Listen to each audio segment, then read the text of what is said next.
ಮಾಜಿ ಸಚಿವ ರಾಜಶೇಖರ್ ಪಾಟೀಲ್ ಜನ್ಮದಿನ ಹುಮ್ನಾಬಾದ್ ಪಟ್ಟಣದಾದ್ಯಂತ ಹಬ್ಬದ ವಾತಾವರಣ. ಬೀದರ್ ಜಿಲ್ಲೆಯ ಹುಮ್ನಾಬಾದ್ ಪಟ್ಟಣದಲ್ಲಿ ಮಾಜಿ ಸಚಿವ ರಾಜಶೇಖರ್ ಬಿ ಪಾಟೀಲ್ ಜನ್ಮದಿನಾಚರಣೆಯ ಹಿನ್ನೆಲೆಯಲ್ಲಿ ಪಟ್ಟಣದ ವಿವಿಧೆಡೆ ಕೇಕ್ ಕತ್ತರಿಸಿ ಪಟಾಕಿ ಸಿಡಿಸಿ ವಿವಿಧೆಡೆ ಸನ್ಮಾನಿಸಿ ಗೌರವಿಸಿದರು. ಮನೆಯಿಂದ ನೇರವಾಗಿ ಗ್ರಾಮದೇವತೆ ಶ್ರೀ ವೀರಭದ್ರೇಶ್ವರ ದೇವಸ್ಥಾನಕ್ಕೆ ತೆರಳಿ ಆಶೀರ್ವಾದ ಪಡೆದ ಅವರು ಅಲ್ಲಿ ನೆರೆದ ಅಭಿಮಾನಿಗಳಿಂದ ಸನ್ಮಾನ ಸ್ವೀಕರಿಸಿದರು. ನಂತರ ಪಟ್ಟಣದ ತನ್ನ ಸ್ವಬಡಾವಣೆಯಾದ ಜೇರ್ಪೇಟ್ ಬಡಾವಣೆಗೆ ತೆರಳಿದರು. ಬಡಾವಣೆಯ ಮಹಿಳೆಯರು ಮಾಜಿ ಸಚಿವರ ಫ್ಲೆಕ್ಸ್ಗೆ ಹಾಲಿನ ಅಭಿಷೇಕ ಮಾಡಿ ಸ್ವಾಗತಿಸಿದರು. ವಾರ್ಡ್ಗೆ ತೆರಳಿ ಹನುಮಾನ್ ದೇವಸ್ಥಾನದ ದರ್ಶನ ಪಡೆದು ಬಡಾವಣೆ ಜನರಿಂದ ಸನ್ಮಾನ ಸ್ವೀಕರಿಸಿ ನೆರೆದ ಸಹಸ್ರಾರು ಮಹಿಳೆಯರ ಆಶೀರ್ವಾದ ಪಡೆದರು. ನಂತರ ಓಂ ಪ್ರಕಾಶ್ ಅಗಡಿ ಹಾಗೂ ಮಹೇಶ್ ಅಗಡಿ ಅವರಿಂದ ಸನ್ಮಾನ ಸ್ವೀಕರಿಸಿ ತೆರಳುವಾಗ ಬಸವೇಶ್ವರ ವೃತ್ತದ ಹತ್ತಿರ ಜೆಡಿಎಸ್ ಯುವ ಮುಖಂಡ ಪುರಸಭೆ ಸದಸ್ಯ ವೀರೇಶ್ ಸಿಗೆ ಕ್ರೇನ್ ಮೂಲಕ ಹಾರ ಹಾಕಿ ಸ್ವಾಗತಿಸಿ ತನ್ನ ಕಚೇರಿಯಲ್ಲಿ ಕೇಕ್ ಕತ್ತರಿಸಿ ಮಾಜಿ ಸಚಿವರಿಗೆ ಶುಭ ಹಾರೈಸಿದರು. ನಂತರ ಬಸವೇಶ್ವರ ವೃತ್ತಕ್ಕೆ ಮಾಲಾರ್ಪಣೆ ಮಾಡಿ ಮಾರುಕಟ್ಟೆಯಲ್ಲಿ ವಿವಿಧ ವ್ಯಾಪಾರಸ್ಥರಿಂದ ಅವರ ಅಂಗಡಿಗಳಿಗೆ ತೆರಳಿ ಸನ್ಮಾನ ಸ್ವೀಕರಿಸಿದರು. ನಂತರ ಅಖಾಡ ಬಡಾವಣೆಯಲ್ಲಿ ಮುಸ್ಲಿಂ ಸಮಾಜದ ಮುಖಂಡರು ಹಾಗೂ ಯುವಕರು ಸನ್ಮಾನಿಸಿ ಶುಭ ಹಾರೈಸಿದರು. ಅಲ್ಲಿಂದ ಬೆಳಗ್ಗೆಯಿಂದ ಪ್ರಾರಂಭಗೊಂಡಿದ್ದ ಅವರ ಮೆರವಣಿಗೆಯು ಮಧ್ಯಾಹ್ನ ಅಂಬೇಡ್ಕರ್ ವೃತ್ತಕ್ಕೆ ತೆರಳಿತು. ಬಾಬಾ ಸಾಹೇಬ್ ವೃತ್ತಕ್ಕೆ ಮಾಲಾರ್ಪಣೆ ಮಾಡಿ ದಲಿತ ಸಂಘಟನೆಗಳ ಒಕ್ಕೂಟದಿಂದ ಸನ್ಮಾನ ಸ್ವೀಕರಿಸಿದ ಅವರು ಪೌರ ಕಾರ್ಮಿಕರಿಗೆ ಸೀರೆ ವಿತರಿಸಿ ಮಾತನಾಡಿದರು. ನನಗೆ ಇಷ್ಟೊಂದು ಪ್ರೀತಿ ಸಿಕ್ತಿದೆ, ನಾನೇನು ಮಾಡೀನಿ ಅಂತ ನನ್ನಲ್ಲಿ ನಾನೇ ಪ್ರಶ್ನಿಸುವಂತೆ ಆಗಿದೆ. ನಿಮ್ಮ ಈ ಪ್ರೀತಿ ನನ್ನ ಜವಾಬ್ದಾರಿ ಹೆಚ್ಚಿಸಿದೆ ಎಂದರು. ಸಾಯಂಕಾಲ ರಾಜರಾಜೇಶ್ವರಿ ದೇವಸ್ಥಾನ ಆವರಣದಲ್ಲಿ ಬೃಹತ್ ಮಟ್ಟದ ಕಾರ್ಯಕ್ರಮ ನಡೆಯಲಿದೆ. ತಾವುಗಳು ತಪ್ಪದೇ ಭಾಗವಹಿಸಿ ಎಂದು ಕೋರಿದರು. ಕಾರ್ಯಕ್ರಮದಲ್ಲಿ ಪ್ರಿಯಾಂಕಾ ಖರ್ಗೆ ಸೇರಿ ಅನೇಕ ಗಣ್ಯರು ಭಾಗವಹಿಸಲಿದ್ದಾರೆ ಎಂದು ತಿಳಿಸಿದರು. ಈ ಸಂದರ್ಭದಲ್ಲಿ ಕಾಂಗ್ರೆಸ್ ಪಕ್ಷದ ಮುಖಂಡರು, ಬ್ಲಾಕ್ ಕಾಂಗ್ರೆಸ್, ಯುವ ಕಾಂಗ್ರೆಸ್ ಪದಾಧಿಕಾರಿಗಳು ಹಾಗೂ ಸಾವಿರಾರು ಸಂಖ್ಯೆಯಲ್ಲಿ ಕಾರ್ಯಕರ್ತರು ಉಪಸ್ಥಿತರಿದ್ದರು. JK news Kannada, Humnabad. ಇದು ಭ್ರಷ್ಟರ ಪಾಲಿಗೆ ಸಿಂಹ ಸ್ವಪ್ನ. ಎಲ್ಲರನ್ನ ಸೋದರ ಸೋದರಿಯರೇ, ಮಾಧ್ಯಮದ ಸ್ನೇಹಿತರೆ, ನನ್ನ ಕಲ್ಪನೆಯೂ ಇದ್ದಿಲ್ಲ ಇಷ್ಟೊಂದು ವಿಜೃಂಭಣೆಯಿಂದ ಈ ಒಂದು ಹುಟ್ಟುಹಬ್ಬ ಆಚರಣೆ ಆಗ್ತದೆ. ಬೆಳಗ್ಗೆ ನಾನು 10:00 ಹುಮ್ನಾಬಾದ್ನಲ್ಲಿ ಇರ್ತಕ್ಕಂಥ ನನ್ನ ಮನೆ ಬಿಟ್ಟು ವೀರಭದ್ರೇಶ್ವರ ದೇವಾಲಯ, ಹನುಮಾನ್ ದೇವಾಲಯ ಮತ್ತು ಊರಲ್ಲಿ ನಮ್ಮ ವ್ಯಾಪಾರಸ್ಥರು ಅಲ್ಲಲ್ಲಿ ಸನ್ಮಾನ ಮಾಡಿರ್ತಕ್ಕಂಥ ಕೆಲಸ ಮುಗಿಸ್ಕೊಂಡು ನಾನು ಇಲ್ಲಿ ಬಂದಿದ್ದೆ.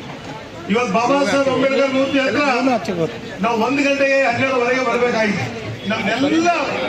ನಮಗೆಲ್ಲ ಸಾಕಷ್ಟು ವಿಳಂಬ ಆಗಿದೆ.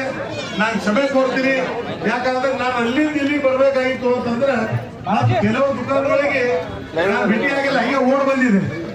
ಇವತ್ತು ನಿಜವಾಗ್ಲೂ ಬಹಳ ಸಂತೋಷ ಅನಿಸ್ತಾ ಇದೆ. ಮನುಷ್ಯನ ಜೀವನದಲ್ಲಿ ಹುಟ್ಟು ಅನಿವಾರ್ಯ, ಸಾವು ಶಾಶ್ವತ. ಹುಟ್ಟು ಮತ್ತು ಸಾವು ಅದರ ಮಧ್ಯದಲ್ಲಿ ಹೋರಾಟ. ಇವತ್ತು ನಿಜವಾಗ್ಲೂ ಹೇಳಬೇಕಾಗಿತ್ತು ಅಂತಂದ್ರೆ, ಇವತ್ತು ನಾನು ಹುಮ್ನಾಬಾದ್ ಪಟ್ಟಣದಲ್ಲಿ ಬೆಳಗ್ಗೆಯಿಂದ ಇಲ್ಲಿವರೆಗೆ ಪ್ರವಾಸ ಮಾಡಬೇಕಾಗಿತ್ತು. ಅಂದ್ರೆ ಏನಪ್ಪ ಇದು, ಯಾವ ರೀತಿ ಜನ ಬೆಂಬಲ ವ್ಯಕ್ತಪಡಿಸಿದಾರ. ನಮ್ಮನೊಬ್ಬ ಅಣ್ಣ, ನಮ್ಮ ತಮ್ಮ, ನಮ್ಮ ಸೋದರ ಇವತ್ತೊಂದು ಹುಟ್ಟು ಹಬ್ಬ ಇದೆ. ಇವತ್ತು ಬಹಳ ಅದ್ದೂರಿಯಾಗಿ ನಾವೆಲ್ಲರೂ ಕೂಡ ಸನ್ಮಾನ ಮಾಡಬೇಕು.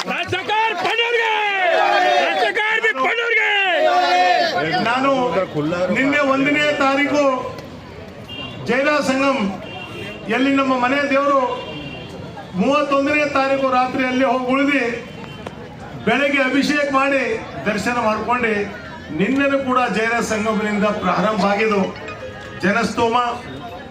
ರಾತ್ರಿ ನಾನು BHP 6 ಹೋಟೆಲ್ನಲ್ಲಿ ನಾವೆಲ್ಲ ಸ್ನೇಹಿತರ ಜೊತೆ ಸೆಲೆಬ್ರೇಷನ್ ಮಾಡೋ ಕೂಡ ಅನೇಕ ಜನ ಬೀದರ್, ಗುಲ್ಬರ್ಗ, ಬೇರೆ ಬೇರೆಯಿಂದ ಕೂಡ ಬಂದು ನಾನು ಸನ್ಮಾನಿಸಿ. ಇವತ್ತು ವಿಶೇಷವಾಗಿ ದಲಿತ ಒಕ್ಕೂಟ ವತಿಯಿಂದ ನೀವೆಲ್ಲರೂ ಕೂಡ ನನಗೆ ಸನ್ಮಾನ ಮಾಡಿದ್ರಿ, ಅಭಿನಂದಿಸಿದ್ರಿ. ನಾನು ವೇದಿಕೆ ಮ್ಯಾಗ ಅದಕ್ಕೆ ಒಬ್ಬರೇ ಹೆಸರು ತೊಗೊಂಡ್ರು, ಇಬ್ಬರೇ ಹೆಸರು ತೊಗೊಂಡ್ರು ಅಂತ ಬೇಡ, ನಿಮ್ಮೆಲ್ಲರ ಹೆಸರು ನನ್ನ ಮನದಲ್ಲಿದೆ. ಯಾಕಂದ್ರೆ ತಾವೆಲ್ಲರೂ ಕೂಡ ಸೇರಿ ಇವತ್ತೆಲ್ಲರೂ ಕೂಡ ನನಗೆ ಕರೆದಿ ಇವತ್ತು ಸನ್ಮಾನ ಮಾಡಿದ್ರಿ, ಪ್ರೀತಿ ತೋರಿಸಿದ್ರಿ. ಮನುಷ್ಯನ ಜೀವನದಲ್ಲಿ ಏನ್ ಬೇಕು ಅಂತಂದ್ರ ಪ್ರೀತಿ ವಾತ್ಸಲ್ಯನೇ ಬೇಕು. ಯಾಕಂದ್ರ ಅದಕ್ಕಿಂತ ದೊಡ್ಡ ಚೀಸ್ ಯಾವುದಿಲ್ಲ. ಅಧಿಕಾರ ಬರ್ತದ, ಅಧಿಕಾರ ಹೋಗ್ತದ. ಯಾವುದೂ ಕೂಡ ಶಾಶ್ವತ ಅಲ್ಲ, ಯಾರು ಕೂಡ ಶಾಶ್ವತ ಅಲ್ಲ. ರಮೇಶ್, ಮನುಷ್ಯನ ಜೀವನನೇ ಶಾಶ್ವತ ಅಲ್ಲ, ಅಧಿಕಾರದಲ್ಲಿ ಶಾಶ್ವತ ಇರ್ತದೆ. ಈ ಕೆಲವರು ಜನ ತಿಳ್ಕೊಂಡ್ರ ಏನಪ್ಪ ಅಧಿಕಾರ ಶಾಶ್ವತ ಅಂತೇಳಿ. ಅಧಿಕಾರ ಯಾರಿಗೂ ಶಾಶ್ವತ ಅಲ್ಲ.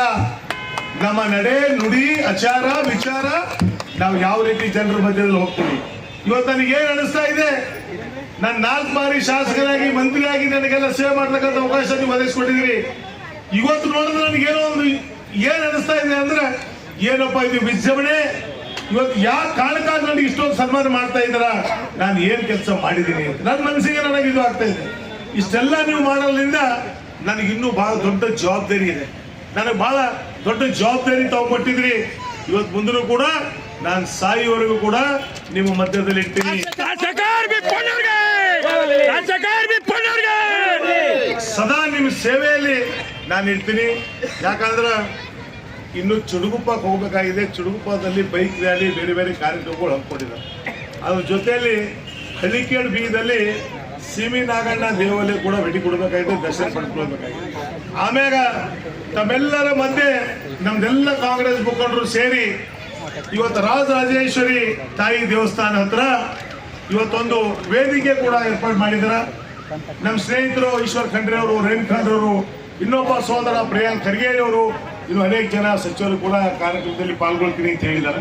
ಆ ಸಲುವಾಗಿ ತಾವು ಕೂಡ ಇವತ್ತು ಬೆಳಗ್ಗೆಯಿಂದ ನಮ್ಮ ಮಾಧ್ಯಮ ಸ್ನೇಹಿತರು ಕೂಡ ತಾವು ಜೊತೆಲಿದ್ರಿ. ನಾನೇನು ಹೇಳಬೇಕಾಗಿಲ್ಲ, ತಾವು ಬೆಳಗ್ಗೆಯಿಂದ ನೋಡ್ತಾ ಇದ್ರಿ ಜನರ ಪ್ರೀತಿ ವಿಶ್ವಾಸ ಯಾವ ರೀತಿ ಇದೆ ಅಂತ. ಇವತ್ತು ಜನರಿಗೆ ನಾವು ಯಾರಿಗೂ ಕೂಡ ಕರೆಸಿ ನೀವು ಬರ್ರಿ, ಹೂವಿನ ಹಾರ ತೊಗೊಂಡ್ಬರ್ರಿ, ಶಾಲ್ ತೊಗೊಂಡ್ಬರ್ರಿ, ನನಗೆ ಬಹಳ ನೋವು ಆಗ್ತಾ ಇದೆ. ಪಾಪ ಬಡ ಬಡ ಜನ ಎಂತೆಂಥ ಶಾಲ್ಗಳು, ಎಂತೆಂಥ ಹೂವಿನ ಹಾರು ಇವತ್ತು ಅವ್ರು ತಂದು. ಯಾಕಂದ್ರೆ ಏನಪ್ಪ, ನಮ್ಮನೊಬ್ಬ ನಾಯಕ, ನಮ್ಮನೊಬ್ಬ ಅಣ್ಣ, ನಮ್ಮನೊಬ್ಬ ತಮ್ಮ, ಇವತ್ತು ನಿಜವಾಗ್ಲೂ ನಿಮ್ಮ ಪ್ರೀತಿಗೆ ನಾನು ಆಭಾರಿಯಾಗಿದ್ದೀನಿ. ಇಂಥ ಕಷ್ಟದ ದಿನದಲ್ಲಿ ಇವತ್ತು ದುಬಾರಿ ಇರ್ತಕ್ಕಂಥದ್ದು, ಇವತ್ತು ಶಾಲು, ಹಾರು, ಬೇರೆ ಬೇರೆ ಇದರಿಂದ ನನಗೆ ಸನ್ಮಾನ ಮಾಡಿದ್ರಿ, ಗೌರವ ಕೊಟ್ಟಿದ್ರಿ. ನಿಮ್ಮ ಯಾವಾಗಲೂ ಕೂಡ ನಿಮ್ಮ ಚಿರಋಣಿಯಾಗಿರ್ತೀನಿ. ಸದಾ ನಿಮ್ಮ ಸೇವೆ ಮಾಡ್ತಾ ಇರ್ತೀನಿ. ನಿಮ್ಮ ಆಶೀರ್ವಾದ ಸದಾ ನನ್ನ ಮ್ಯಾಗಿರಲಿ. ತಾವೆಲ್ಲರೂ ಕೂಡ ಇವತ್ತು ಸಾಯಂಕಾಲ 6 ಗಂಟೆಗೆ ತಾಯಿ ರಾಜರಾಜೇಶ್ವರಿ ದೇವಸ್ಥಾನ ಹತ್ರ ತಾವು ಕೂಡ ಬನ್ನಿ, ನಾನು ಕೂಡ ಇರ್ತೀನಿ.